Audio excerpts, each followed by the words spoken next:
In the following demonstration, we will start with a simple black and white drawing and use color theory to make a painting.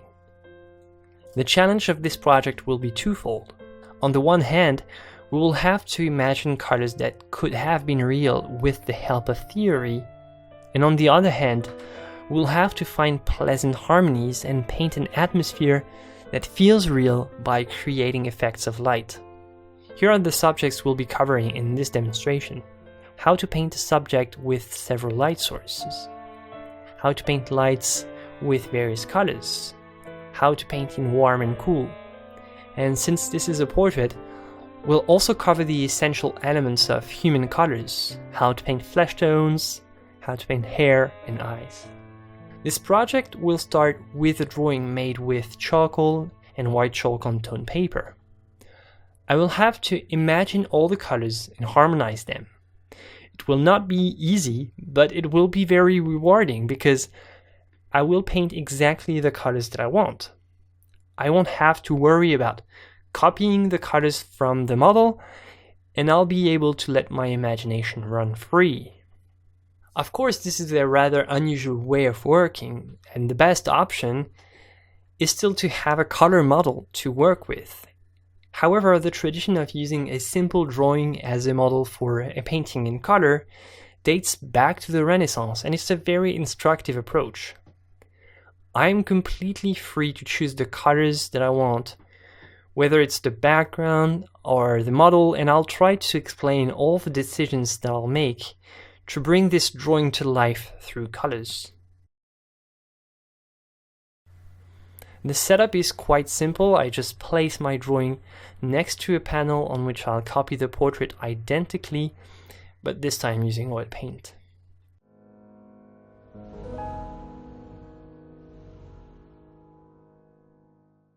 Before I can start painting, I need to plan my composition and decide how to harmonize the colors. My first problem is to mentally preview the colors of my future painting. Mentally associating colors is something that's very abstract. Everything starts with imagination, and it is therefore crucial to study how it works before going any further. What I want you to understand is that imagination doesn't create anything from scratch. It recomposes. There is a common misconception about imagination that leads to believe that it is a faculty of pure creation, like some sort of magic box from which the most original ideas come out. But that's not how it works.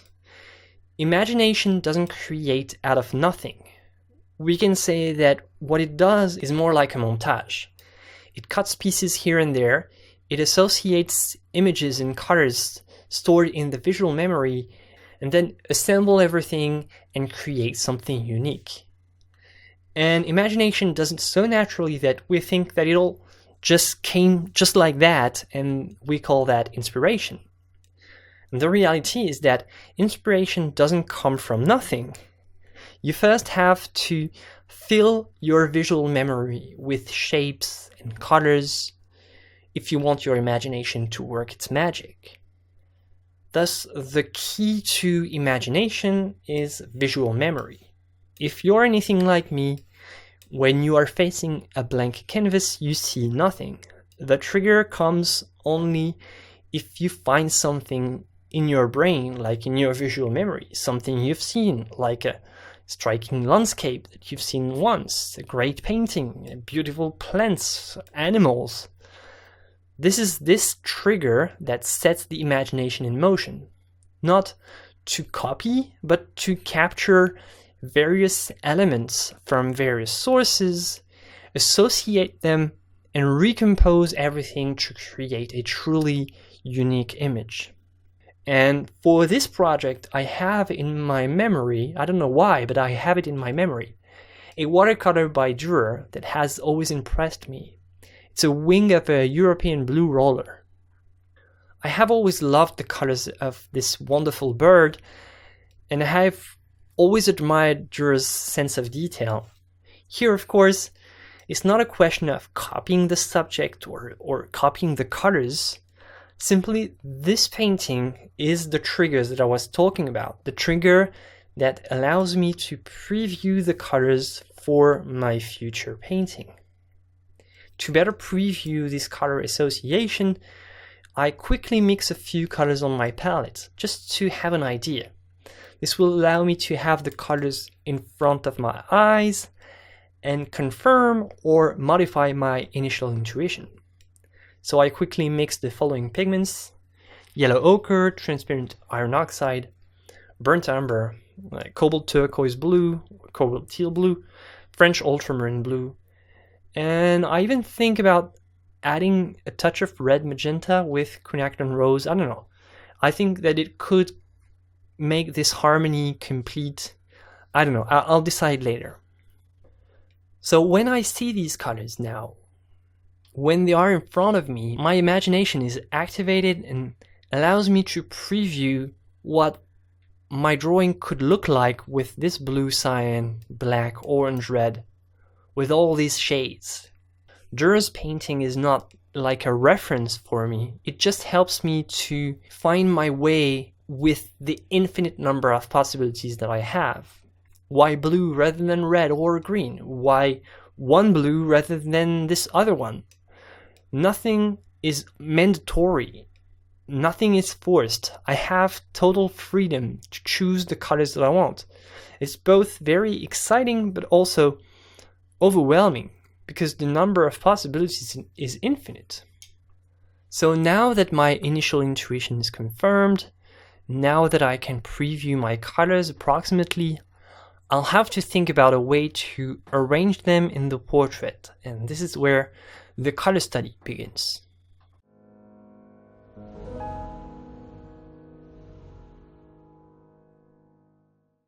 A first step has been taken. I know roughly which shades I want to use, but it's still not enough. Everything is still very blurry in my head. I know I want cyan, blue, yellow-orange, brown, but that's it. I mean, should the background be cyan, the clothes brown, maybe the opposite? How am I going to integrate my touch of blue? Should the background be dark or light? Will blue, cyan, and brown be light or dark? What should be the brightest color? What color will be the tonic? What color will be the dominant? What color will be the accent? I still have so many questions. You can see that even if my colors are chosen, there are still an infinite number of ways to arrange them. So I still have to decide how to organize them in the space of the painting. And this is what I want to do. To help me decide, I'll paint 4 mini color studies. The purpose of this step is to visualize a couple of options in order to choose which is the best one. I'll use my go-to palette: titanium white, yellow ochre, transparent iron oxide, cadmium red, quinacridone rose, burnt umber, French ultramarine blue, cobalt teal blue, and phthalo green yellow shade. I roughly pre-mix the colors that I've selected in the previous step, and the idea now is going to be to try 4 different combinations for the background and for the clothes. I have to decide which color will be the tonic, which one will be the dominant, where to place them, how to arrange them in relation to each other. So let's start. I'll be considering the tenebrist approach first. Let's try with a very dark background, see how it goes. I start with a very rough approximation of the skin and hair using brown tones.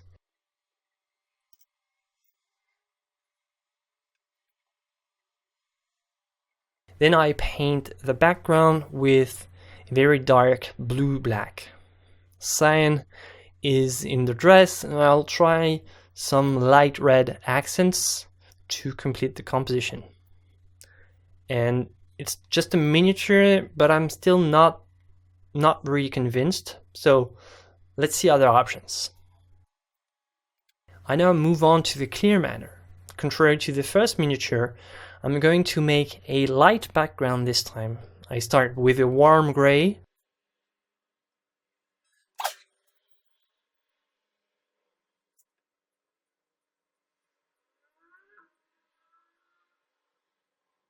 And you can see that at this stage I'm still in a phase of experimentation. It's better to try and make mistakes now than later. I cover it with cyan gray, close to white. So blue is, I guess, going to be present in the dress, and this time I don't paint any accent. In any case, I don't think I'm going to choose this option. I think I would like to paint some sort of twilight or night atmosphere in order to play with colored lights in the background and have like a background with just more color and more ambient colors as well. So for my third mini study, I tried to create an atmosphere of twilight. In the background, I imagine a city at dusk with artificial light, but not very dark. This allows me to mix different colored lights, like some being cool blue with cyan, others being more on the warm yellow-orange side. I'm trying with a light blue dress this time, and the background will be very blurry and loose. I think I'll paint it with very loose brushstrokes anyway. I don't want to make it a detailed background. I don't want to paint the actual city in the background. I just need something colorful behind the portrait.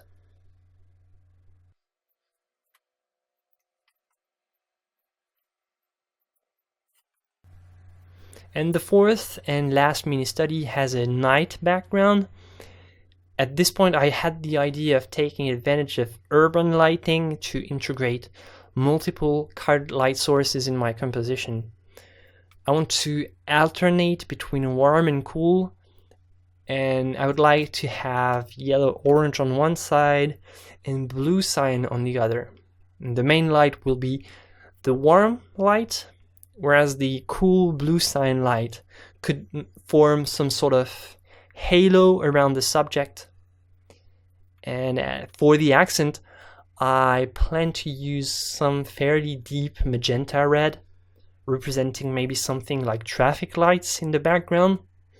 And for the dress, I decided to use something very dark, like deep navy blue, quite close to black. And I think I'm going to go with this fourth option. Well, I'm still going to change a lot of things, but this is what I think to be the most convincing option yet.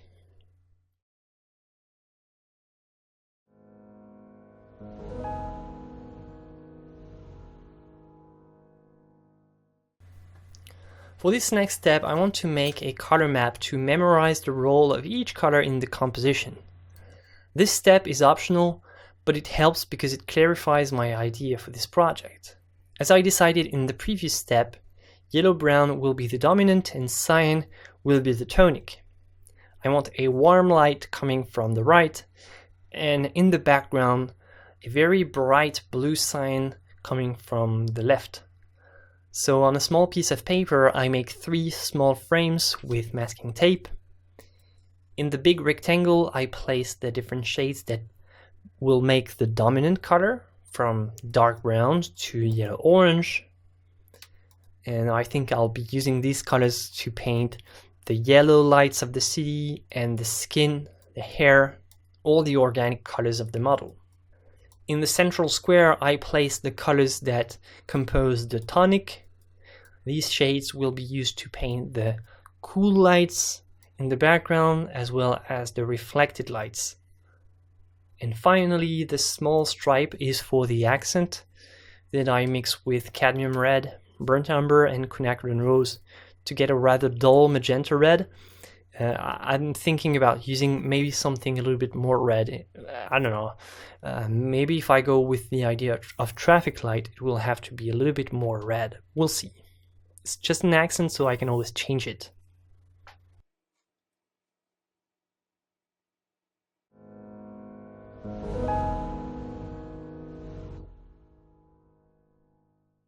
It's time to start my painting. The first phase consists in blocking in the drawing on the canvas and applying the imprimatura at the same time. This phase isn't really about color because it's essentially drawing with paint. I would work in a similar way if I was just using charcoal. Instead of using charcoal here, I'll create a dark mix with paint and use a paintbrush. I make a mix of burnt umber and ultramarine blue to get a reliable, fast-drying black, and I add cobalt turquoise and transparent iron oxide to bring variety and create a blue-green undertone. To paint, I start with a simple wash of odorless mineral spirits that I wipe over the panel with a piece of paper towel. Then I draw my subject by copying the charcoal model. I start by wiping off the highlights with a piece of paper towel. If needed, I scratch with a painting knife or a small wooden pick. I indicate the lights by removing paint, and I accentuate the dark areas by adding thicker paint.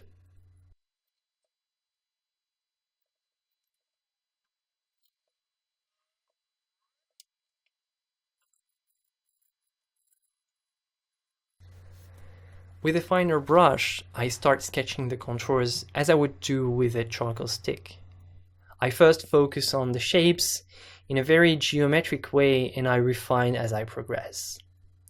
I proceed from the widest to the smallest, from the most simple shapes to the most detailed. At the beginning of my blocking, I paint only with values, and at this stage it's very simple. I only have two, light or dark, shadow or light.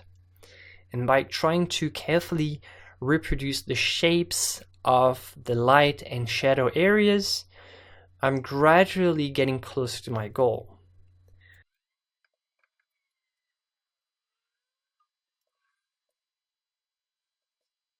The drawing goes pretty slowly. I proceed mainly by trials and error, and I really try to take my time to make an accurate outline of my model.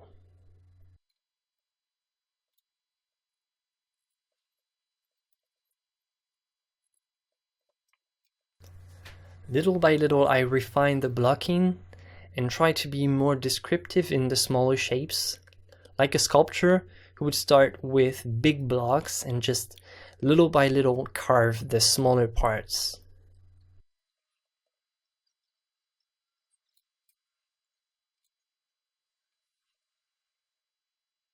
Please note that this is not a grisaille, as I do not use white paint in my mix.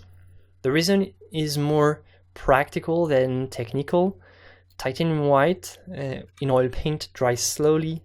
This is why I'm going to only use the white of the panel to create the lightest values at this point. I just want to have the outline. I don't really care about the values that much. A grisaille could be an excellent option here. However, I want to show you how to put the right color directly over the drawing. So here I'm not going to use white, and I'm not going to paint doing a grisaille. But this is a great option that you might want to consider if you're interested.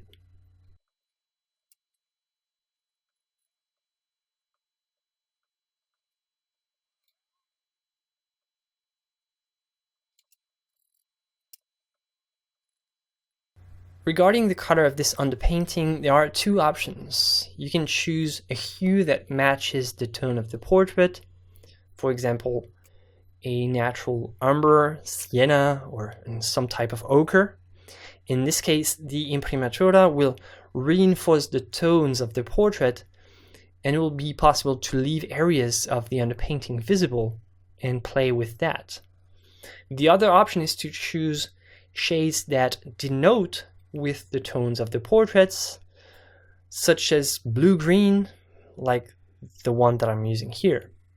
Those shades are actually complementary to the flesh tones, so this approach is going to be great to use a warm-cool opposition. In any case, for this stage, a low chroma, quick-drying pigment is preferred. Some pigments work very poorly for the underpainting because they are quite difficult to cover later or they dry slowly. In the case of the mixture I use, burnt umber makes it a very fast drying mix, and it is essential for this phase. You see here the importance of knowing your pigments and their properties. The burnt umber is not only useful to create a dark mixture, it's also a color that allows me to make this dry very quickly. So it's definitely much better than, let's say, ivory black at this stage.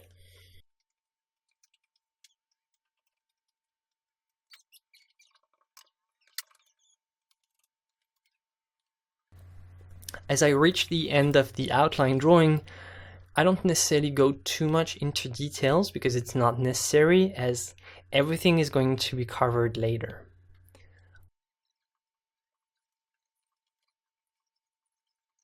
I'm simply going to let this layer dry overnight and I'll start painting with colors the next day.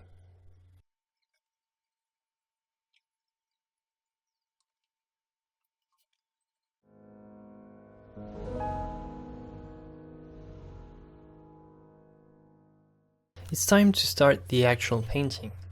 This is a phase called the first painting, since the previous stage was more about drawing than painting. I start by pre-mixing some important colors for my painting. I'll start with the flesh tones. Since this is a complex and very important subject, let's take a moment to cover skin tones in detail. Human skin is not a surface like any other. There is much more subtlety and variety in flesh tones than one might think. Not only does skin have a color that's difficult to grasp, but it also carries all sorts of nuances that are unique to each person. Let's start by explaining what gives skin its coloration. In most of the animal kingdom, skin and hair get their color from a pigment called melanin, and it's the same for us humans. The complexion of human skin ranges from dark brown to almost white beige, with all kinds of pinkish, yellowish, or reddish hues. There are two types of melanin: eumelanin with a brown coloration and pheomelanin with a yellow-red coloration. It's the amount and distribution of each type of melanin in a person that determines the color of their skin. Eumelanin is responsible for black and brown skin, as well as dark brown hair. On the contrary, hair with very little eumelanin looks blonde. Pheomelanin, on the other side, is responsible for red hair and freckles. From there, many specific variations can be observed. Eumelanin in large quantities gives a very dark skin. In small quantities, it gives a slightly tanned beige skin. If it is mainly located in the deeper layers of the skin, then it will make it have a more yellowish tint. People with red hair have very little eumelanin, which gives their skin a very white complexion, and pheomelanin clumps in tiny spots, which creates freckles. The blood flow also colors the skin. In this case, it's the hemoglobin that gives the skin a reddish pink tint, to varying degrees depending on the blood flow and also on the specific type of skin. The veins can also give the skin a very slightly bluish tint. Finally, the keratin contained in the food that we consume in significant quantities can give the skin a slightly yellowish tint. Here's a palette for flesh tones containing pigments that are very close to all these shades that I just mentioned: titanium white or flake white, yellow ochre, burnt sienna, Venetian red, burnt umber, alizarin crimson permanent or quinacridone rose, ivory black, ultramarine blue, and cobalt teal blue. The last three pigments in this list may seem very strange for flesh tones, but they are in fact complementary colors to the skin, ranging from red to yellow, so these colors can neutralize the flesh tones. This is why I call killing the color. Do you remember the Salvator Mundi we saw in the chapter on complementary colors? So here are the inverted color of the skin tones, i.e. their exact visual complements.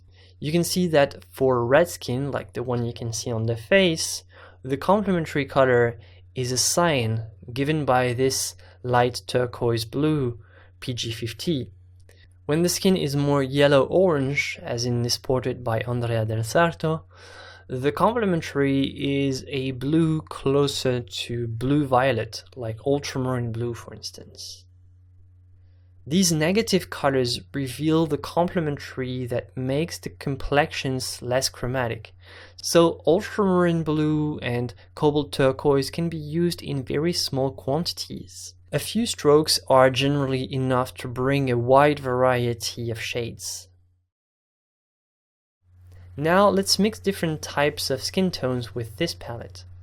To show that the same palette can be used for all skin tones, let's first mix the colors for a dark black skin, and then for a light white skin.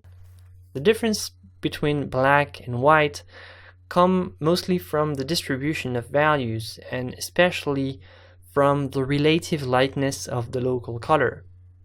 Let's take a scale of values in 5 gradations. For a person with light skin, the local color is relatively light, therefore the reflections are also very light, the midtones are also very light, and the shadows are relatively less dark than for a person with black skin. Now, for a person with a darker skin, relatively darker, as are the highlights, the midtones, and the shadows. Notice how the local color in the middle affects the whole scale of values, so that all the values adjust to revolve around the local color. To paint a person with dark skin, simply make sure that the local color is in the dark range.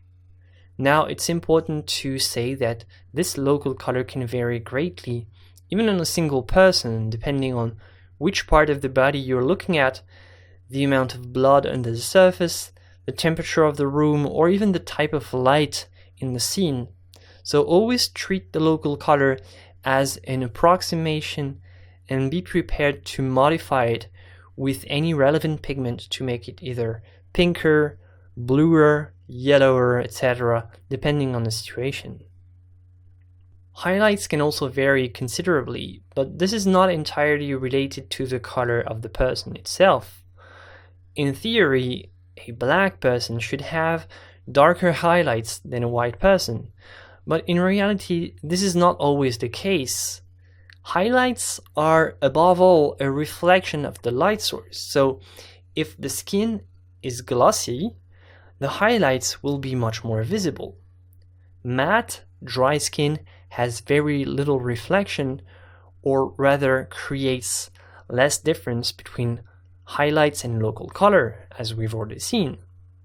But a glossy, sweaty, or greasy skin will have much stronger reflections. This explains why a black person can have highlights that are as light as a white person, or even lighter. Just remember that highlights are mainly due to the light source. Halftones, on the other hand, don't really work like highlights. They carry most of the individual characteristic of each person's skin. This is where most of the subtleties of hue and chroma are visible. In general, a person with light skin has less chroma, while a person with black skin has a slightly higher chroma in the midtones and also in the shadows. These colors can also be a little bit more on the yellow or red side, but this depends on the person. Try to find out exactly the chromatic identity of each person and use the midtones to reveal all these subtle nuances. Let's return to our demonstration. I start by mixing a local skin color with titanium white, burnt umber, and a little bit of yellow ochre. As you can see with my hand, this is a classic shade for light skin. However, I'll have to adjust this color to the atmosphere I want to create.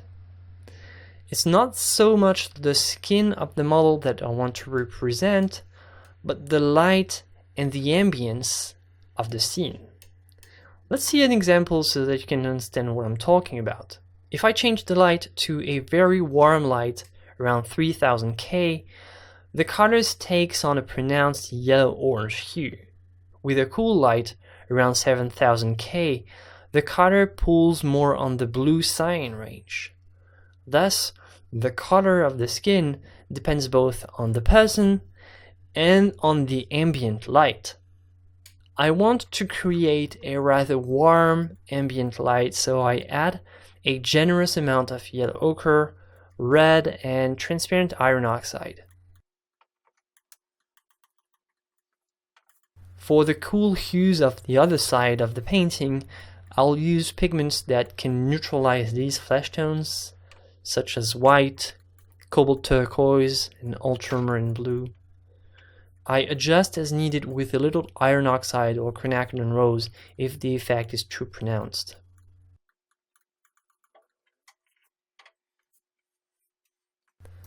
My goal for this painting is to play on the warm-cool opposition. I imagine that a rather yellow-orange light illuminates the face of the model, while a very bluish light fills the shadows in the background and creates a halo around the model. So there will be an opposition between right and left, and warm and cool.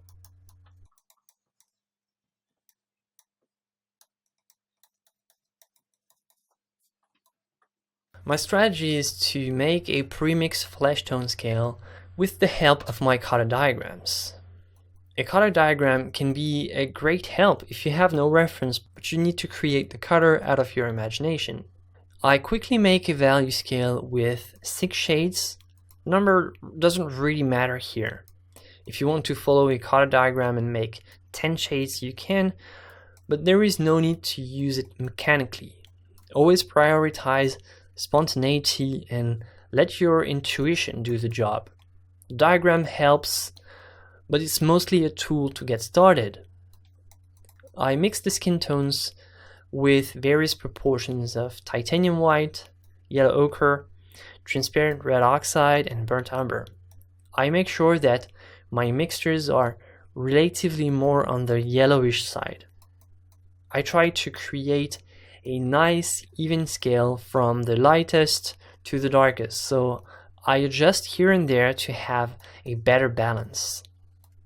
I also adjust with cadmium red, quinacridone rose, and ultramarine blue even for the darkest shades. See, I'm not really following the diagram as such. I'm not mechanically copying each sample, because this wouldn't really make sense. As I said, the most important thing is always intuition. However, I'm following the principles that are highlighted by the diagram. Here, the sample with the highest chroma should be this one, because it's the local color, and we know that the chroma decreases as we move towards the light and the shadows. This is the type of thing that I try to focus on. I let the theory help me, but I mostly rely on my intuition. The second part of my palette strategy is to adjust this value scale with cyan blue and yellow brown. So I'll incorporate some cyan blue and some yellow brown to the skin tones. I create 2 sets of colors, one for my warm dominant and another one for my cool tonic. To alternate between warm and cool, I'll pick up a little bit of each one of these mixing pools and incorporate them to the flesh tones if necessary. This is why I said that it's unnecessary to copy the diagram mechanically, because in the end there will be a lot more variety and subtlety than what the diagram can ever show. Remember, use the diagrams to get started and then follow your intuition.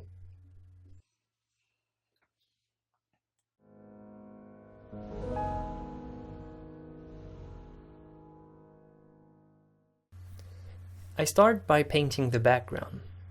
Starting with the background allows two things.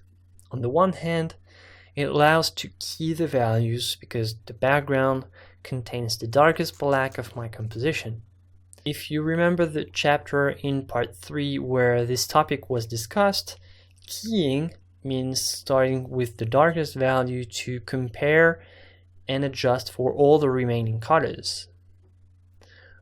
On the other hand, starting with the background allows me to establish the luminous atmosphere around the model by playing on the yellow-orange, blue cyan light effect. In short, it allows me to establish the chromatic context before starting to paint the model, which is very useful. Here I paint very loosely. I don't have a precise background in mind. Besides, I want to avoid any form of detail. A little bit like the blurred background you get in photos with high depth of field, I make sure to leave the background very diffuse and undefined. I don't try to reproduce any effect of camera blur, also called bokeh, but I use the same principle to bring focus to the model. If the background is very loose, my subject will stand out more.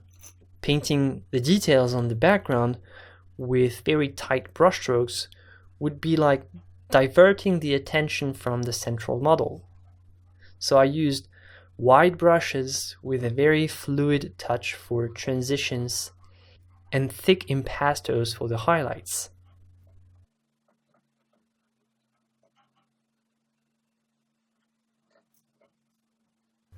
As this is a nightscape, artificial lights allow me to create bright colored lights.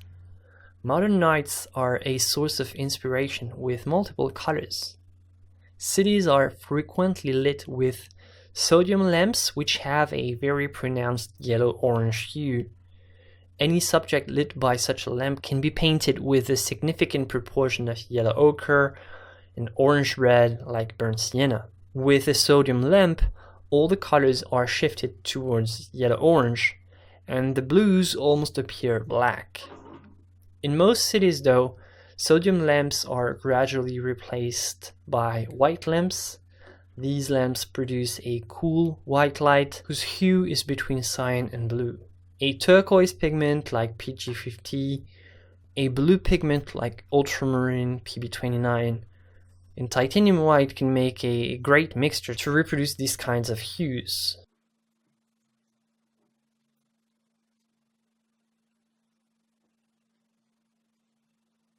The opposition between orange and blue cyan is very interesting to paint because these shades are complementary, so I'll try to use this opposition to create my colors and melt them in the background. I also add a few light reddish magenta accents to suggest a tail light or some type of traffic light.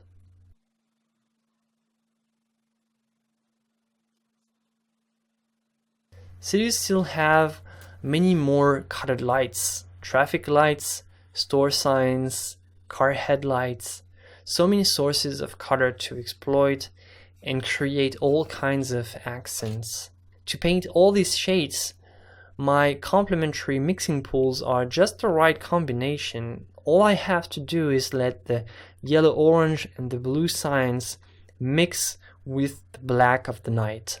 I have to just blend everything and paint very loosely, and let the colors do their thing.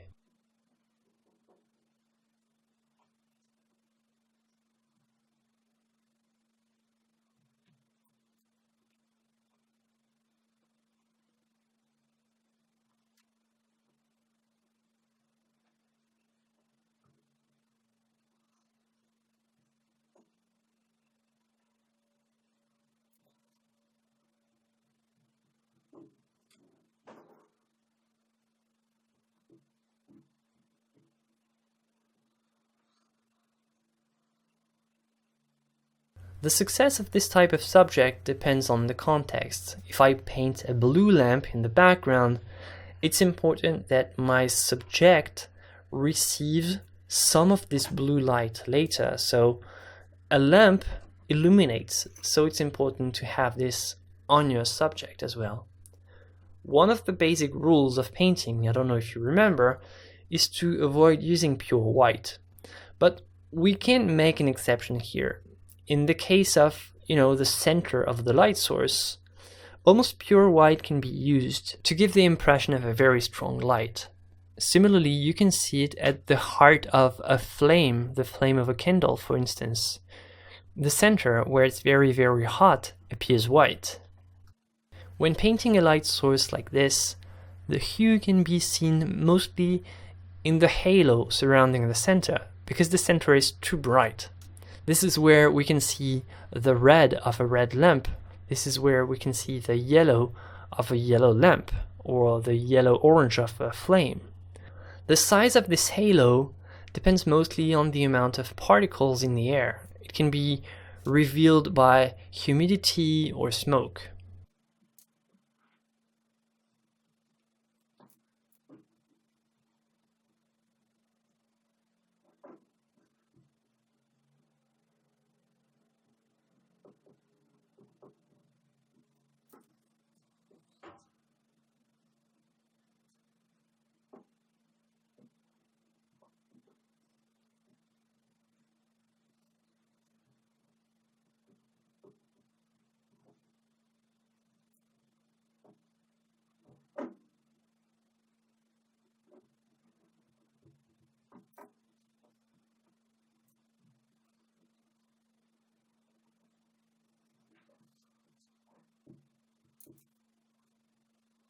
To paint my subject, I'll just keep alternating between my two light sources, the warm light on the right and the cool light on the left. So let's see briefly how to paint objects illuminated by several light sources. When two lights are opposed to each other, here's what we observe. There is a single bedbug line halfway between the two. This dark line is the area that receives almost no light, neither on one side nor the other. It separates the warm side from the cool side, so it is possible to create some interesting dramatic effects. There are also two cast shadows of different hues. As we can see here, the cast shadow created by the red light takes on a blue hue and vice versa, as each receives light from the color of its side. The shadow on the red side is therefore red, even though it is created by the blue light. When two lights overlap, here's what we can see. You can barely see it, but there are two distinct terminator lines, or bedbug lines, which this time are much brighter, and they also have the hue of the opposite side. The terminator line created by the blue light appears red because it actually receives light from the red side, and vice versa. There is also a very important effect to observe.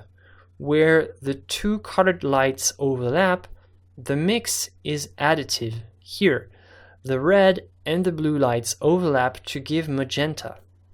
In this other example, red and green overlap to give yellow. Finally, green and blue give a cyan mixture. As this is additive mixing, the mix is always lighter than the two original colors. When one of the two lights illuminate the back of the subject by 3/4, in this case, we can get what is called a kicker. It is a light that separates the subject from the background and delimits its contour. This kicker doesn't dissipate the shadows, but creates a dynamic effect on the contour.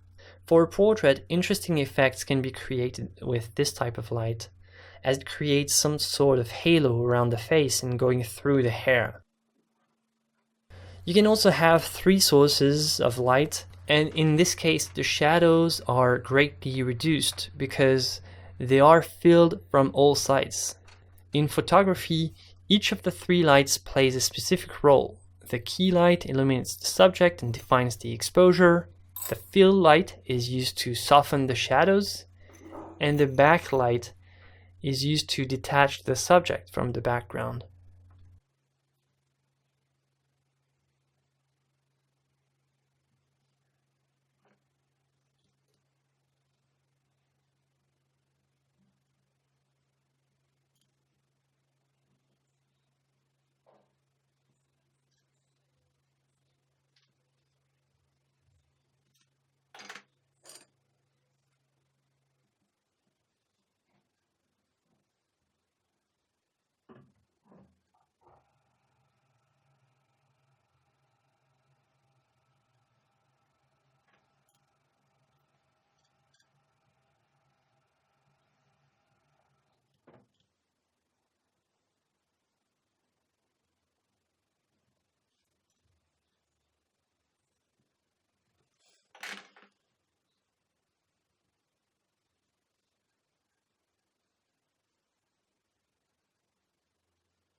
The next step is to paint the hair. For this subject, the hair allows me to establish a connection between the background and the portrait. First of all, because the color of the hair is close to the general value of the background, and at the same time, it receives some of the cyan light that creates this kind of halo. Here are a few things to keep in mind to paint all types of hair. Generally, hair is painted with the same pigments as the rest of the body. It's simply a matter of mixing them in different proportions and understanding that successful hair is above all based on controlling values and volumes. Black and brown hair take their coloration from eumelanin. Ivory black and burnt umber are therefore particularly suitable pigments. Blonde hair has a low quantity of eumelanin. It's easily painted with white, yellow ochre, and burnt umber. Red hair gets its color from pheomelanin, which is red-orange. And for that, an iron oxide pigment like PR101 is therefore ideal. Burnt sienna or red iron oxide are really well for these reddish-brown shades, while a stronger pigment such as Venetian red mixed with yellow ochre can create the reddest shades. These shades can be darkened as needed with burnt umber.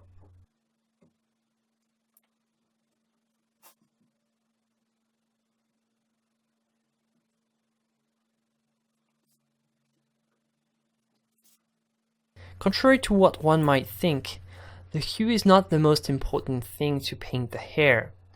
What is fundamental is the texture.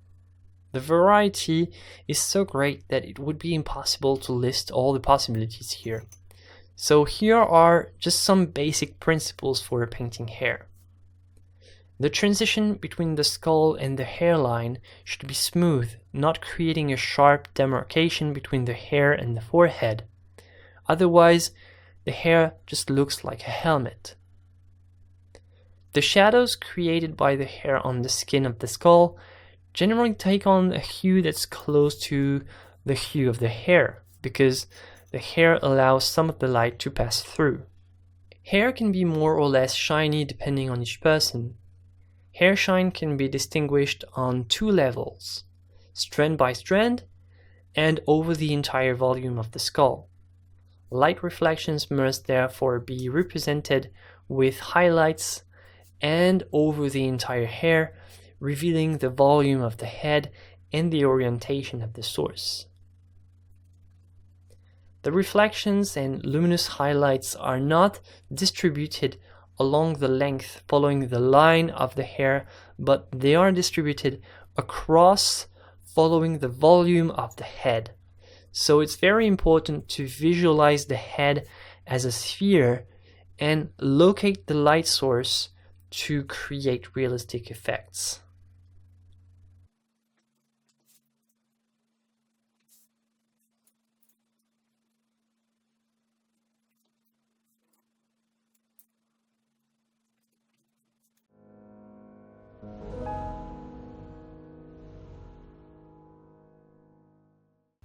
I'm now going to start painting the face. Before starting, I quickly reorganize my palette. I'm going to put on the side the background color, which I'm not going to use that much from now on. I clean up a little bit to see more clearly and to have a better access to my flesh tones.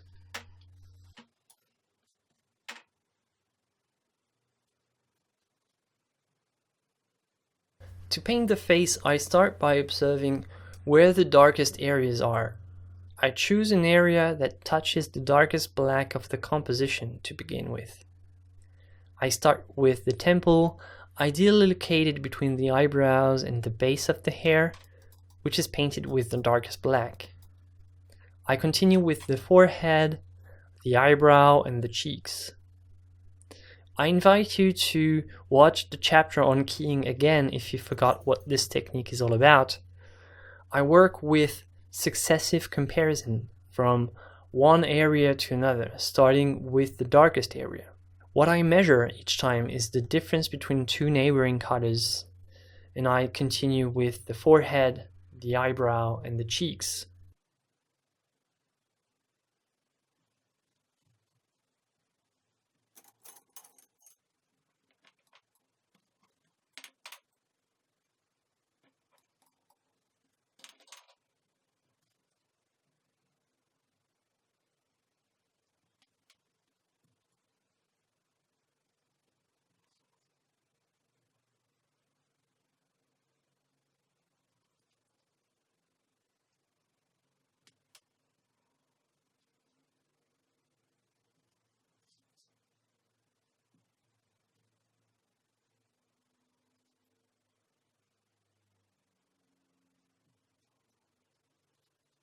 At this stage, the strokes are quite loose and I don't blend much. I try to be precise on the values, but I avoid blending now because it would make the values more difficult to spot. That's why I paint with small, loose brush strokes, simply letting them mix by themselves when they touch.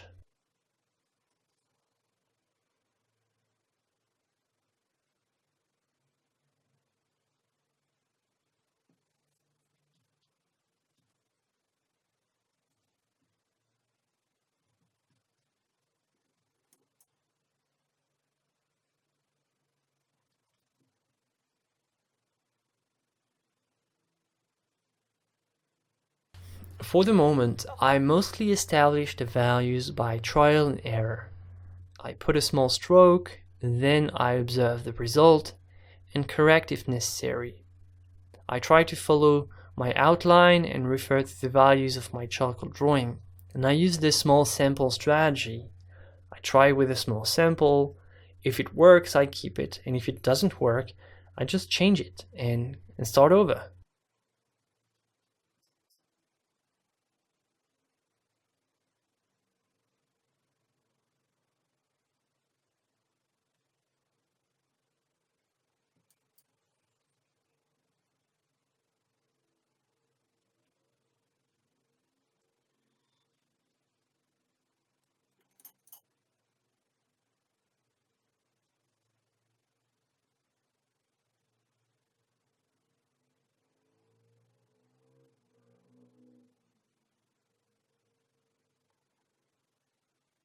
Whenever I have the choice between two brushes, I always prioritize the biggest one. I let the color areas overlap and try to keep a very soft touch. The angle, strength, and speed of the gesture have a great influence on how the colors will blend wet on wet. The more I press the brush on the canvas, the more the colors will melt into one single shade of brown, so I try to avoid it as much as possible.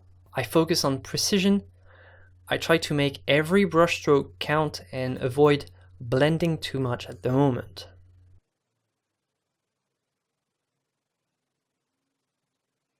Here the difficulty is that I have no color reference, right? But this is where theory helps. The closed palette and the color diagrams and the value scales that I made for this part make this job much easier. For now, now that my premixed palette is in place, I mostly need to just follow the values and I can work just like if it was a black and white picture. So I just look at my black and white drawing and I try to reproduce the values. Of course, I will need to worry about subtleties later and the tiny nuances in hue, but I'll do that when everything is in place.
I'm going to start painting the shadow.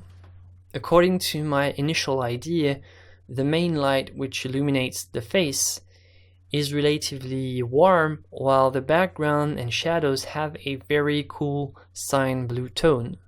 Logically, therefore, the reflected light must be fairly cool. To paint them, I just need to incorporate a small touch of my cool mixing pool into the flesh tones. You can see that the reflected lights have a hue that's close to the color of the imprimatura. They look more or less blue-green. However, out of any context, you can see that this is in fact a very dark yellow-gray, which could belong to, I don't know, the ATY or 90GY diagrams. How can this be explained?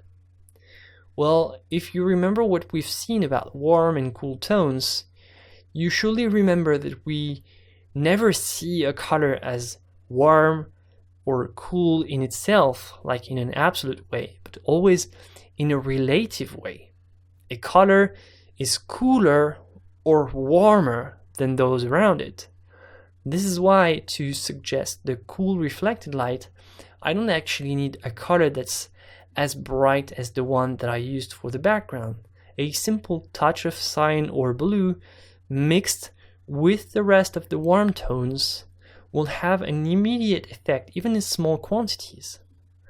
This is why it doesn't matter that the color by itself looks kind of muddy and weird. It just matters that it's placed at the right spot with the right colors around it.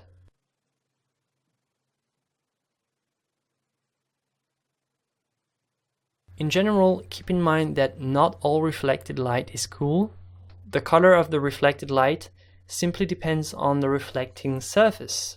For example, if a large orange wall is placed to the right of the subject, the reflected light would be orange. However, since in my case there is nothing to indicate what's around the model, I choose to use a blue cyan tonic because it's central in my color harmony. The only exception that I should pay attention to is for the reflection of the skin on itself, which gives warm yellow-orange hues. So I should keep this in mind when I want to paint the reflected lights just below the chin. In this case, the skin is creating reflected lights on itself.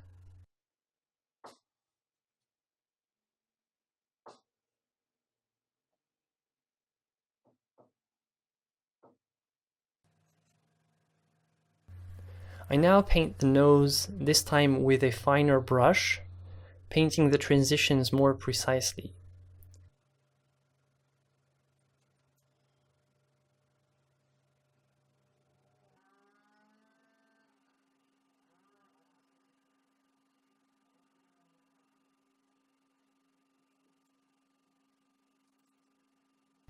To accentuate the volume at the tip of the nose, I add a small touch of my lightest color with a small impasto.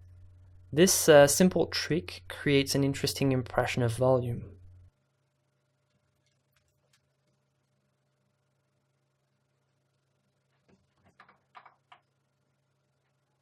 I quickly paint the eye without too much detail for the moment. I like to keep the eyes for the end.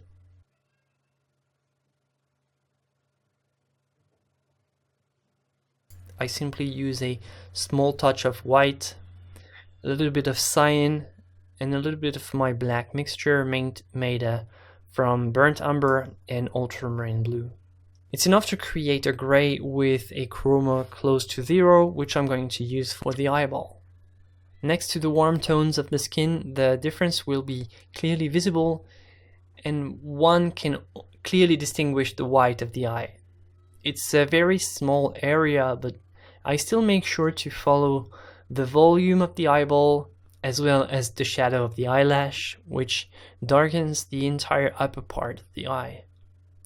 For this portrait, the iris is dark brown, so it's not very complicated to paint.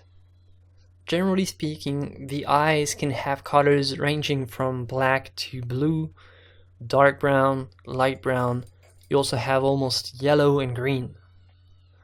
The presence of a large quantity of eumelanin in the iris, again still eumelanin, gives black eyes and brown eyes.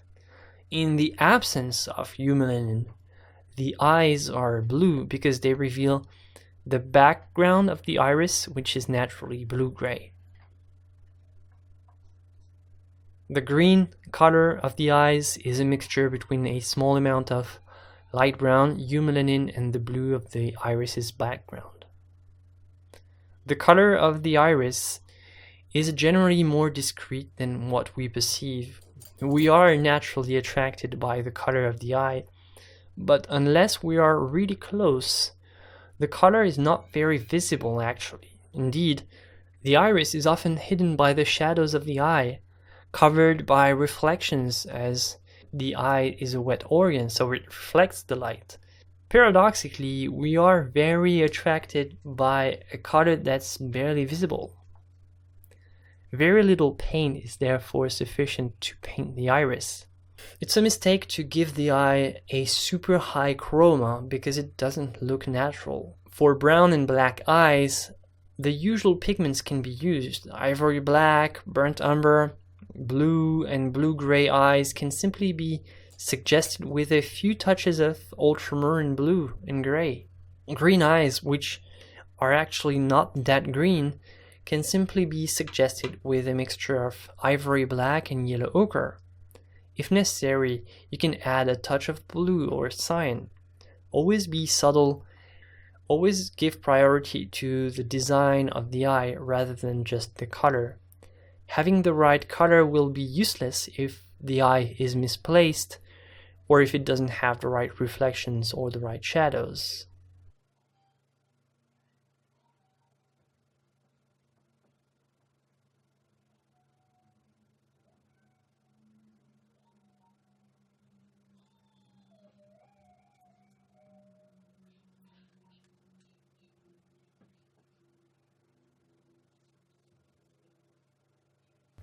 I now move on to the lips. I add a little bit of cadmium red and a little bit of quinacridone rose. You see that here again, a very small amount is enough. If you want, you can force on the color. It will look like the model is wearing lipstick. However, this is not what I'm looking for here. I just want to represent the higher blood flow and thinner skin of the lips. They don't have to be pink, they just have to be slightly pinker than the rest of the skin. For the rest, hue and chroma are not really my priority here.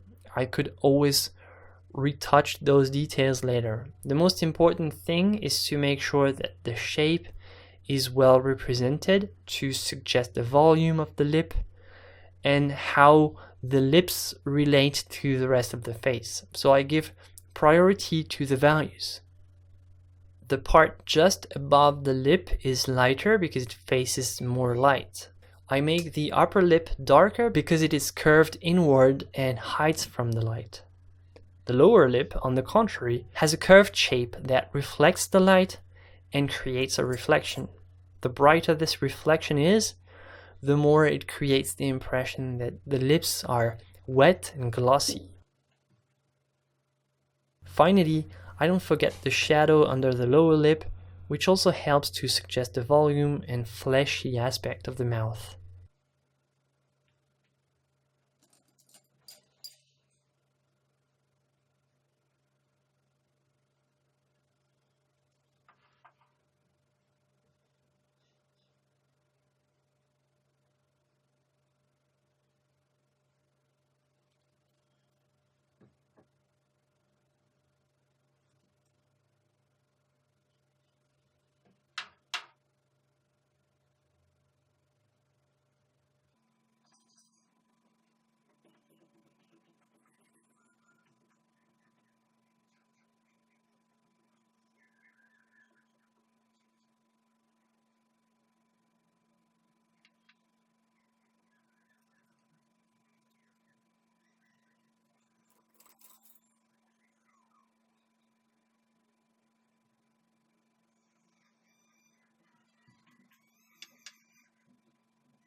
Now that the face is completely covered, I move on to the neck and shoulders. I proceed in the same way, using my flesh tone scale. The distribution of value, halftones, and shadows is very important for the neck. It would be a mistake to neglect this part of the portrait because it is what bears the weight of the face. Of course, less precision is needed than for the portrait, but care must still be taken to create a convincing impression of volume. Otherwise, it will look as if the face is resting on a substance without consistency. So shadows, halftones, and lights reveal the presence of the muscle, bones, and tendons that actually support the head.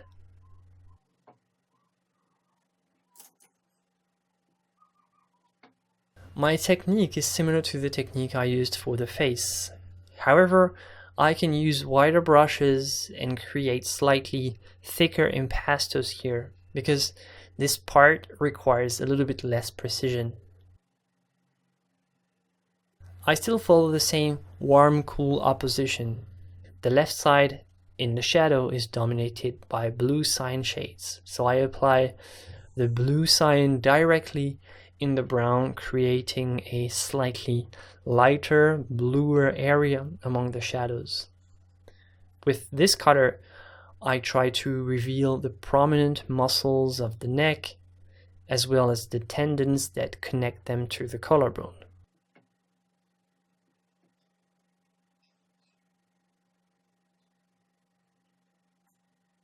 As I reach the junction of this shadow zone to the lighter areas of the upper chest, I pay attention to the transition. I try to make it smooth and soft.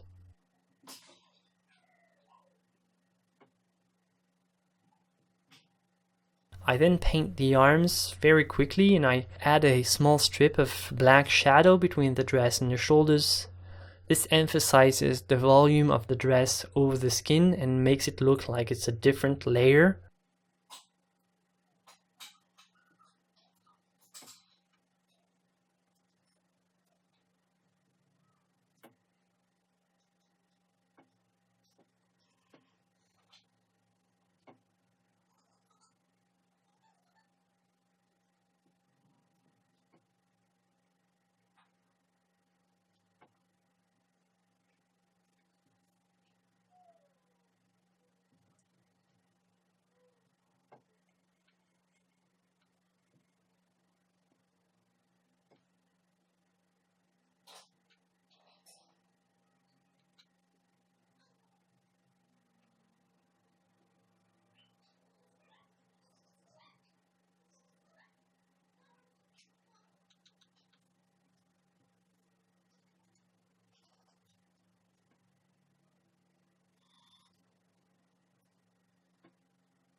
I finish the flesh tones with the ear, for which I don't need too much detail here. Indeed, the ear is both in the shadow and partly covered by the hair. Here the colors are very simple. On the other hand, you should know that this is a part of the body with very thin and translucent skin. So even though it doesn't show here in this painting, when light passes through the skin of the ear, you can paint it with a very bright orange or a very strong pink red. The precise shade depends on the blood flow in the ear. You can see this example with my ear. If the blood flow is rather weak, the ear will have a rather yellow-orange hue. But if it is stronger, for example, if I rub my ear to increase the blood flow, it will take a very strong red magenta hue. This is the case with all parts of the body actually. Increase in blood flow causes the skin to take on a reddish magenta hue. And this effect can be painted with a transparent organic pigment such as quinacridone rose or alizarin crimson. Usually a small touch is needed, but in the case of the ear, it can be exaggerated a lot because the skin is very thin and translucent. I'm now going to paint the dress, which I chose to paint in a very dark blue. The idea is that it looks black from afar, but you can tell that it's actually a deep blue by getting a little bit closer. I make a blue-black mix with ultramarine blue and burnt umber and create highlights by adding a small touch of turquoise blue. Like any other object, a black object is divided into halftones and shadows. It's just that they are so much darker than the rest. I therefore create a darker gray that imitates the color of the lightest part of the dress, on the shoulder here and on the chest.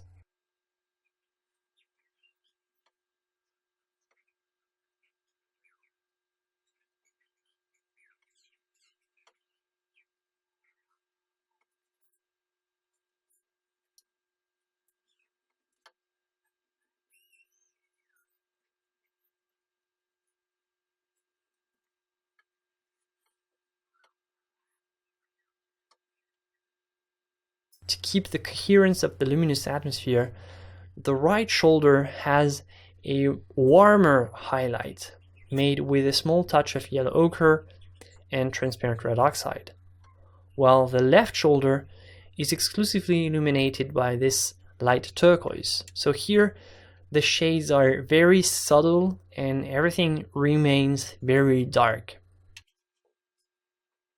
And finally, you can note the blue halo that takes a darker hue on the blue-black dress.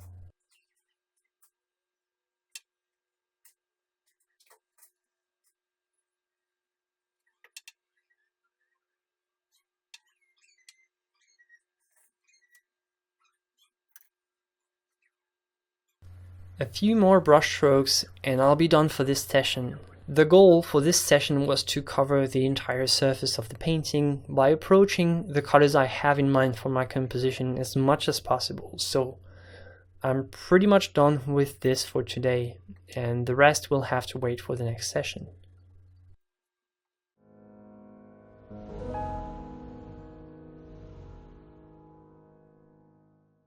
When I come back for my second painting session, the entire canvas is dry.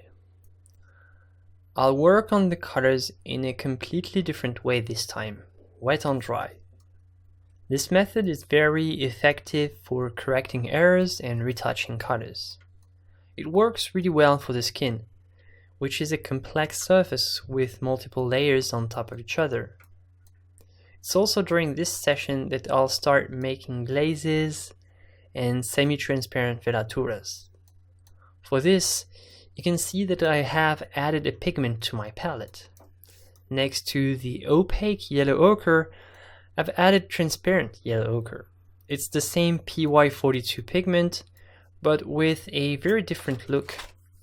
This transparent variant will allow me to create warm glaze by adding transparent red oxide if needed. To prepare my palette for this second session, I start by recreating a flesh tone scale. As in the previous session, I'm using white, yellow, transparent red oxide, quinacridone rose, burnt umber, and a little bit of blue and cyan as needed. I roughly have the proportions of the previous session in mind, but if necessary, I check by placing my palette knife in front of the painting. In the worst case, it's not really a bad thing if the flesh tones of the second session are slightly different from those of the first one. On the contrary, it will give the skin a less uniform aspect. A secret for painting a skin that looks natural is actually to not make it too uniform, because it gives a doll-like plastic look, or it feels like the person has a terribly bad makeup. Real skin is full of imperfection. It vibrates with these infinitely subtle shades, cool areas, warm areas, yellow, pink, gray, even green and blue. Thus, I don't worry about the precision of the mix. It has to be close enough, but slight variations are welcome. Besides, I only make 5 shades this time, whereas I had 6 last time. It doesn't really matter.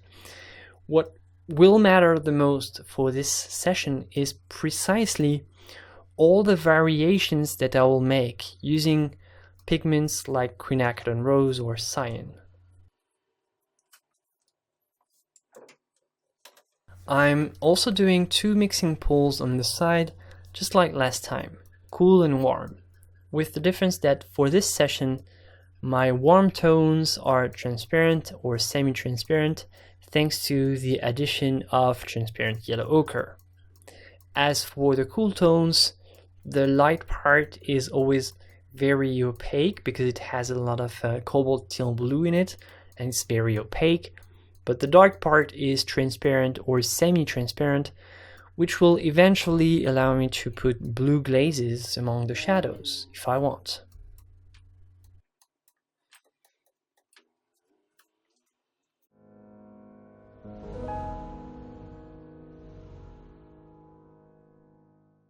My goal for this session is to reinforce the warm side, especially on the top of the head. But I don't really want it to be excessive, so rather than repainting the forehead with, a bright opaque yellow, I will keep the color as it is and just glaze around the contours of the forehead.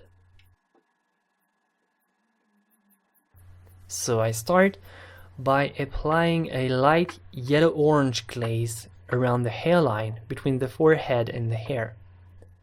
I simply apply a small amount of transparent paint that I delicately spread along the hairline with a round brush. This both softens the outline and enhances the warm colors without changing the actual color of the forehead.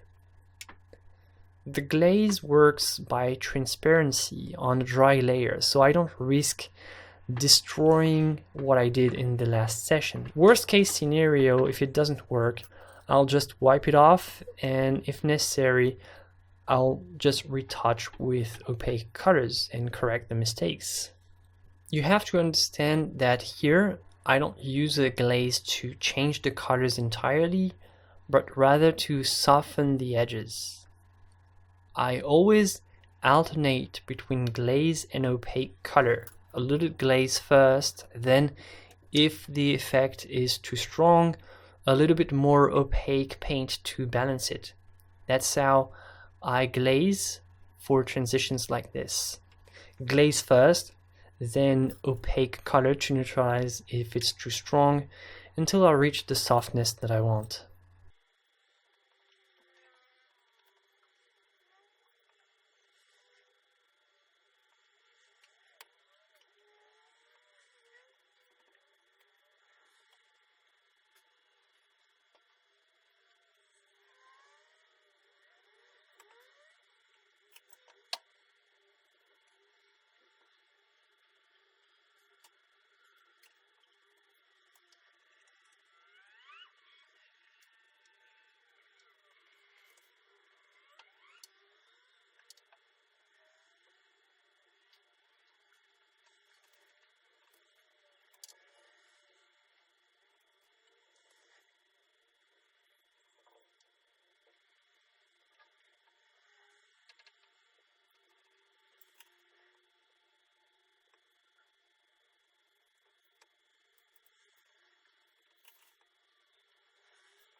I then focus on texture and transitions. I have two main objectives for this second painting. The first is to soften all the areas with rough brushstrokes, as here, around the collarbone or on the arm. The second objective is to correct all the colors that are too muddy, as here, along the cheek, from the temples to the chin. I'm not going to concentrate on this second objective quite yet, I'll do it later, so we'll cover this topic later on. With these two objectives, the idea of the second painting is to preserve the skeleton of the first painting and to add some sort of second skin to give the portrait a more vibrant look and a better appearance. I focus on my primary objective first.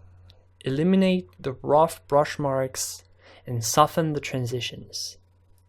I proceed in a semi-opaque way, using my flesh tone scale. I try to first distinguish between the areas that can be left as they are and the areas that need to be retouched. Each time I repaint an area, I take advantage of the previous layers and build my colors over it in a semi-opaque way. It might be a good idea to give a definition of what I call semi-opaque paint to make this technique easier to understand. A semi-opaque paint is both opaque and transparent. It's opaque if it's applied thickly and becomes almost transparent when it's spread. By using this technique, I'll alternate between thick areas and very thin and diffuse areas. It works like a veil with invisible edges that covers the first painting. Look at this illustration. In the first painting, it's dry with big, unpleasant brush marks. To soften these brush marks, I apply a veil of the same colors but semi-opaque. So the center of the brush stroke is more or less opaque and the color sort of evaporates on the edges. This way, I can correct the errors and leave the good parts of the previous layers intact. This is called velatura, which could more or less be translated to veiling. The good thing is that I can let it dry again and put new velaturas on top of each other as many times as necessary until I get the smooth transitions that I want.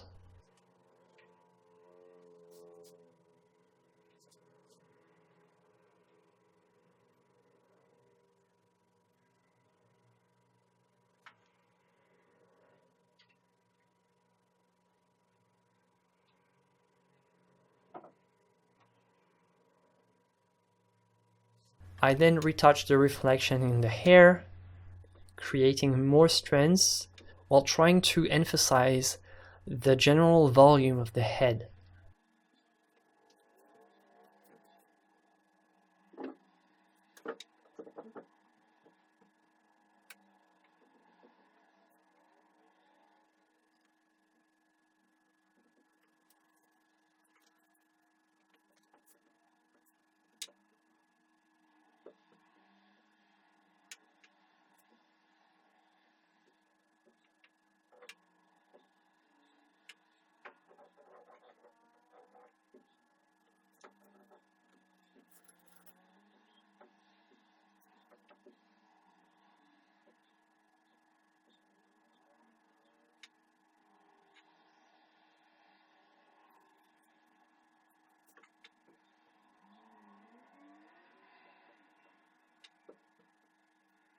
Aside from the transitions, the second painting is also an opportunity to retouch the shapes. Here, for example, I slightly modify the shape of the eye and the eyelid.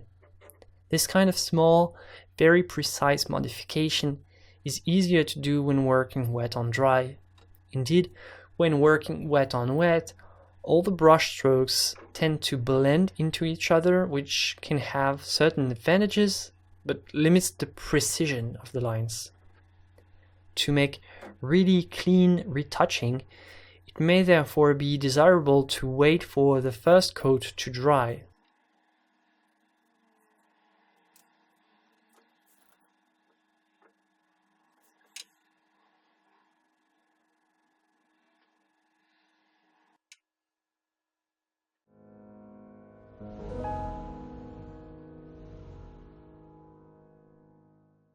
I'll now start to aim for my second goal, correct all the muddy colors in the shadows, like here, here, or along the cheek. Usually colors look muddy because of an imbalance between value and chroma. Simply put, the value is too dark and the chroma is too low compared to what it should be. For realistic paintings, value always has priority, so this is what we need to start with.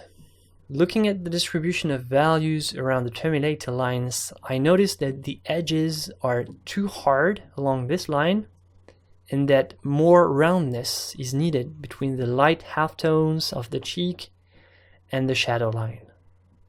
Then, as far as chroma is concerned, I noticed that the reflected lights lack a little brightness, so I'll reinforce them with a little touch of blue cyan. I'll try to blend it with the rest of the shadows.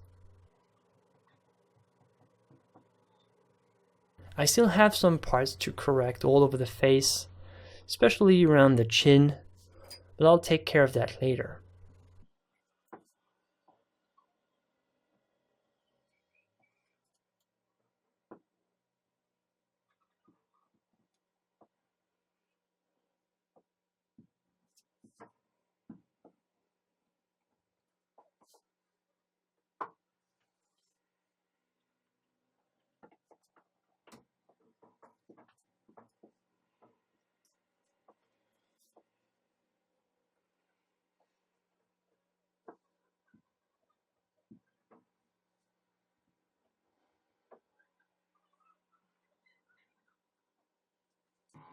For now, I continue to reinforce the reflected lights by extending them to the neck and the right shoulder. I still work in a semi-opaque way, using wide and soft brushes to create diffuse and vaporous shades.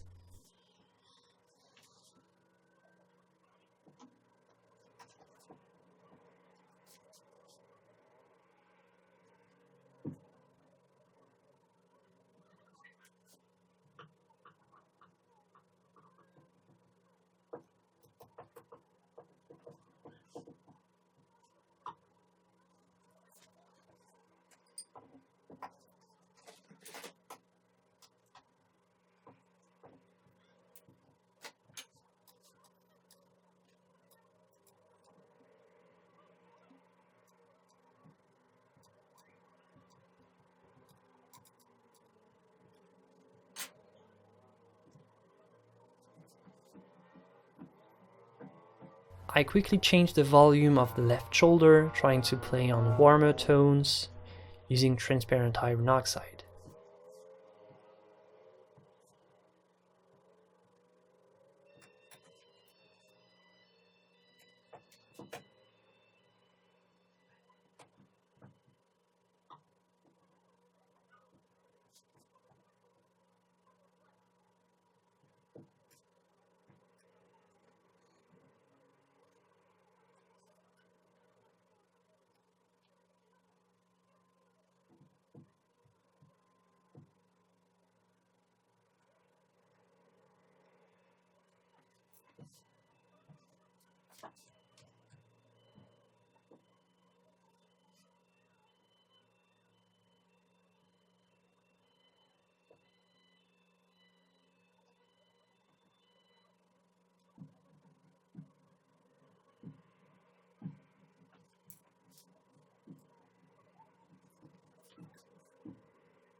Using a fine round brush, I make small corrections in the hair to create small highlights in the blue halo.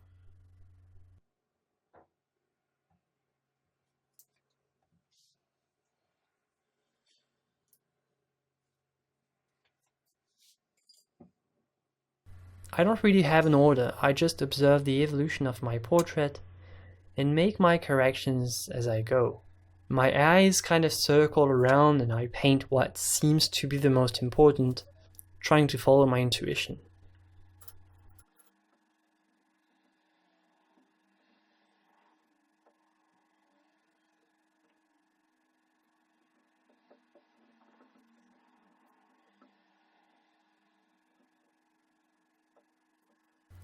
The more I progress in my second painting, the smoother the transitions are and the more undesirable brushstrokes are removed. However, I try not to remove all the brushstrokes because some of them are interesting and bring dynamism to the composition. There is therefore a choice to be made between aesthetic and unpleasant brush marks. It's all a matter of style. For example, I don't mind the visible brushstrokes in the background because they give the impression that everything is blurry in the distance, so I can keep them. They have the desired effect. On the other hand, a bad trace on the chin would give the impression that the model is dirty or have a scar or something. Plus, by removing the brush marks and painting more tightly, I can reinforce the impression of sharpness and guide the eye of the viewers towards the subject. It's just a matter of finding the right balance between loose and tight. And it's above all about personal preference. For this portrait, I choose to be tight for the face and loose for the background, the neck and the shoulders. This should guide the focus towards the face.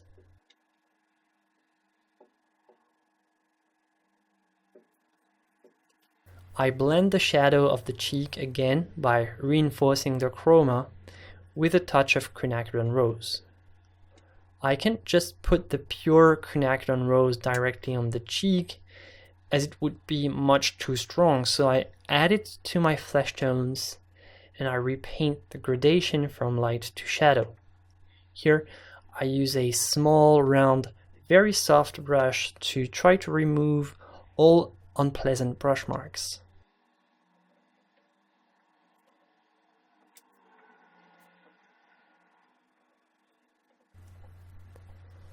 I continue with the same approach to soften all the areas that need it. Closer up, you can observe the texture of the skin and see the imperfections. It's good to keep texture because without the color and the color of the skin sort of looks like plastic.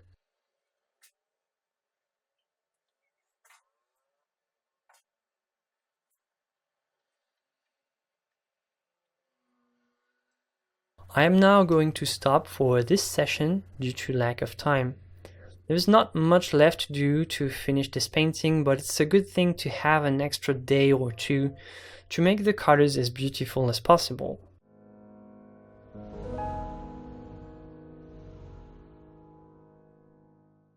This third and final session is an opportunity to bring even more subtlety and nuance to the colors. At this stage, there are still several areas on the face for which a third painting is needed, but the amount of work is reduced. The idea is that each new step requires less and less paint.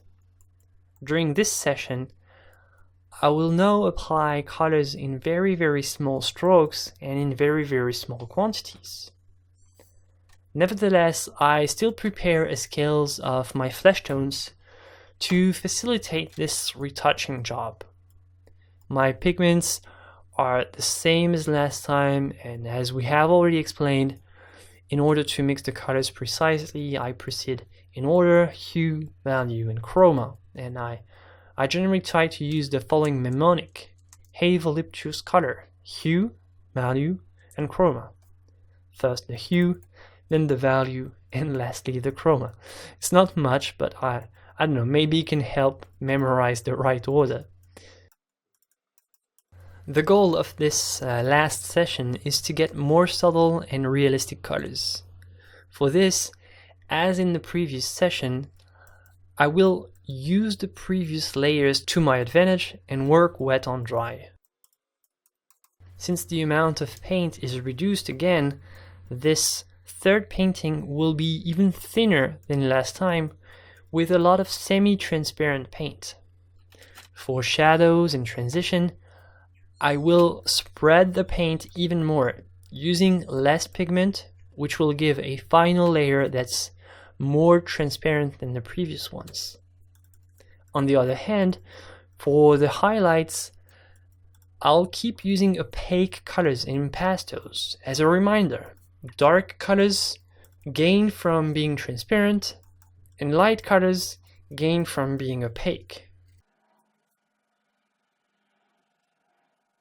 I start by retouching the forehead with opaque paint to get a better texture and reinforce the opacity.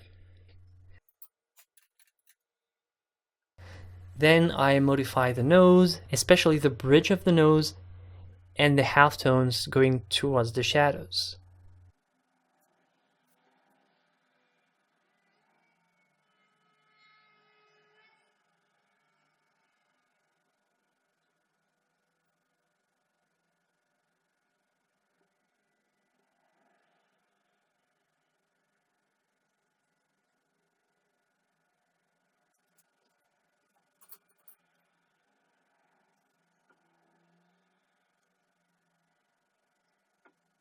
I then move on to the area surrounding the eye, emphasizing the small breakthrough of light of the eyelash on the cheek.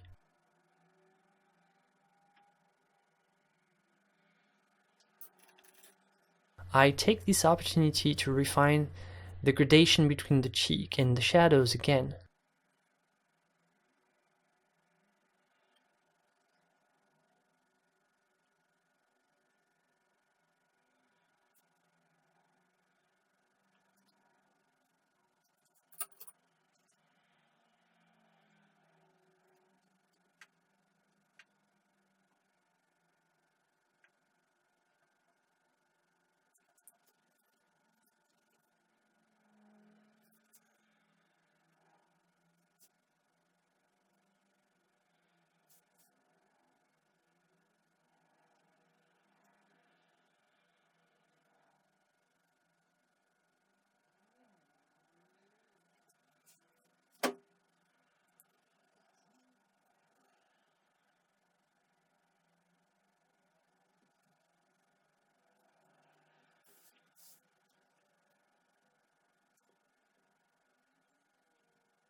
I now modify the chin by trying to soften the shadows and connect it more to the rest of the face.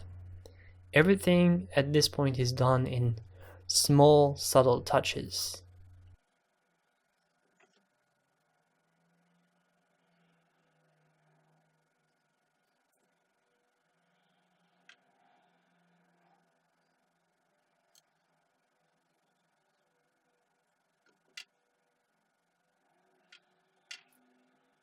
At this stage of the painting, you can observe that I have mostly completely freed myself from the theory of color. I proceed mainly from intuition. I rely on my feelings for the most part. This is the whole point of theory. The more the painting progresses, the less it is present. At the very beginning, for the choice of composition, during studying, theory is of paramount importance. It helps to organize the colors, preview their harmony. During the first painting, it also allows to mix the pigments in a more structured way, to control precisely the hue, value, and chroma.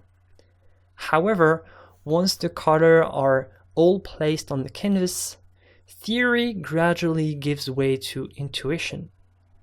The more paint is on the canvas, the more distant the theory goes. When the canvas was still white and blank, theory was great to prepare, predict, plan. But when the colors are established, the matter is here, under the brush, and there is more room for spontaneity. For me, this is how theory and intuition should be articulated. The less matter there is, the more theory is needed, and vice versa. It's a bit like pushing a cyclist at the starting lane and then letting go with enough momentum to finish the race.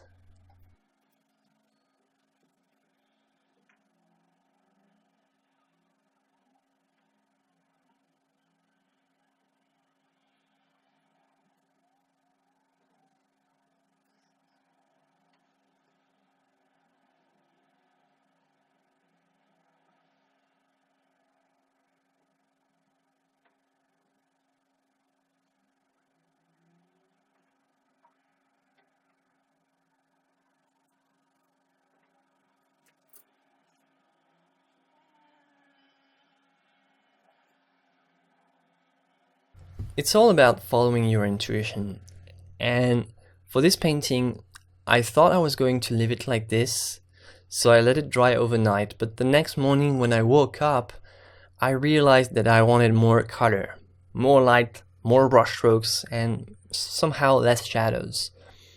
So even though the end is near, let's go for some last minute changes. Sometimes things just appear at the last minute, and this is what happened for this project. So I start with the background. I want to make the tonic even more vibrant and light than it is, so my plan is to make the light halo lighter and much larger, like if there was a lot of cars in the background, kind of like a sign light enveloping the shoulders. I also want to modify the shape of the sign area to create some sort of building or LED display in the background with a blue sign light going all the way up. I don't know, I just want to go with the flow and see what inspires me. I just want more color. To keep the balance between tonic and dominant, I also widens the yellow-brown area. I try to alternate between brown and cyan. I know that in the beginning I mostly wanted to make the cyan pop up more, but I want to balance it with the dominant at the same time. I use large brushes and try to keep the same approach as in the previous steps. Very loose brush strokes and keep the background blurry. After the tonic and dominant, I also reinforce the accents. First I use a touch of red mixed with magenta or quinacridone rose. I place a few strokes here and there to see if it works. Accents are non-essential elements, so they can easily be moved around, changed, or erased. It should never make a big difference, it's just an accent.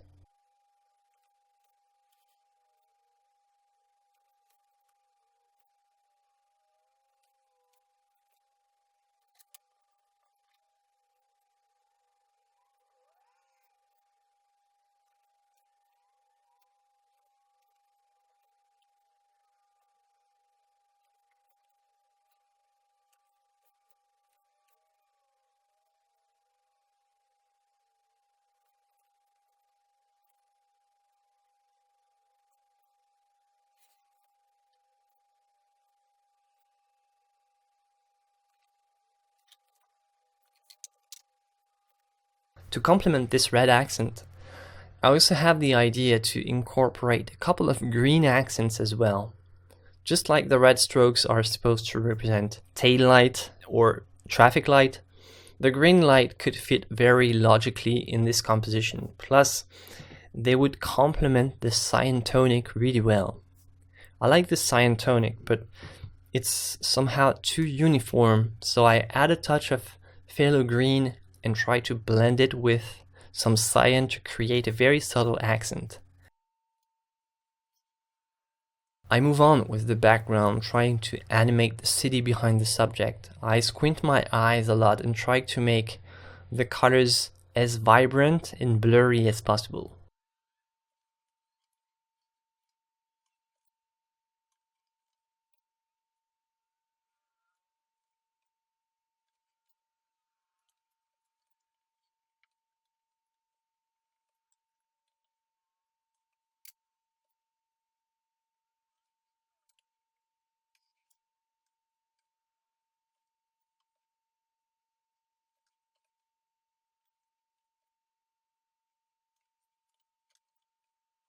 I also have to change a couple of things on the face. I want to make the shadows on the cheek less dark and softer. I also had some very blue reflected lights on this part of the face before, but to be honest, I think it will be better to make it much less blue in the end. Since I've pushed the cyan in the background, now I think that it would be too much if there was also a very pronounced cyan on the cheek. So I don't get rid of it completely, I simply cover it with a soft, semi-opaque velatura. It will make the skin look more natural, and like I said, because I pushed the color in the background, now it doesn't have to be as strong as it used to be on the face.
Since I have extended the blue cyan lights in the background and especially on the right side, I also need to add a rim light on the neck and on the lower part of the chin.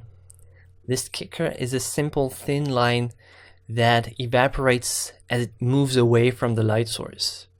You can see that it's more bright on the part directly facing the light, just under the chin.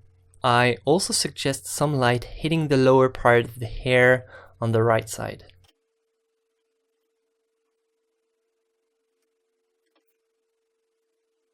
At this point, I just have a couple of details to fix in the background, like getting rid of the big yellow light on the right and adding some soft, subtle touches of red-orange to make the warm side more intense and vibrant.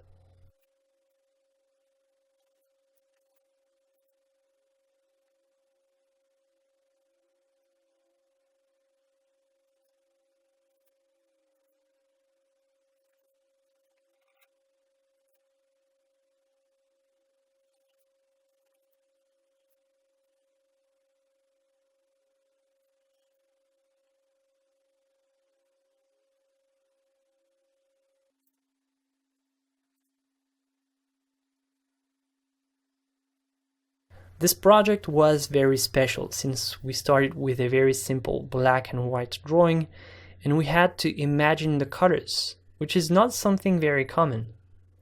As a general rule, of course, I recommend starting with a color model. However, this project has showed us how theory can help when the model has no information on colors. This project will have revealed the creative power of color and shown how theory can give life to a black and white subject. By comparing the black and white sketch to the final painting, one realizes the infinite power of color. It doesn't simply cover the surface of objects. It's not a simple filling inside of a black outline. It's not a simple decorative attribute. Color is creative. It reveals the presence of light. It gives the scene an atmosphere. It excites the eye. It can attract the attention. It can make things look peaceful or violent. It can hide or reveal the beauty of the visible world.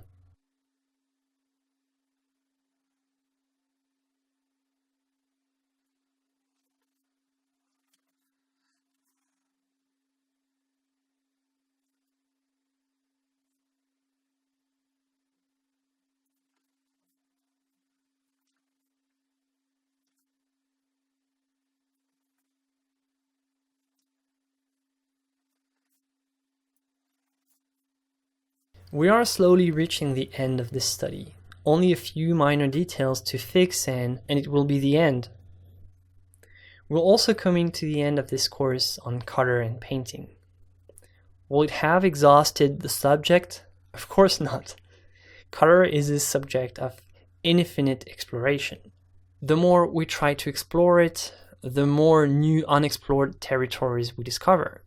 And this is a great thing.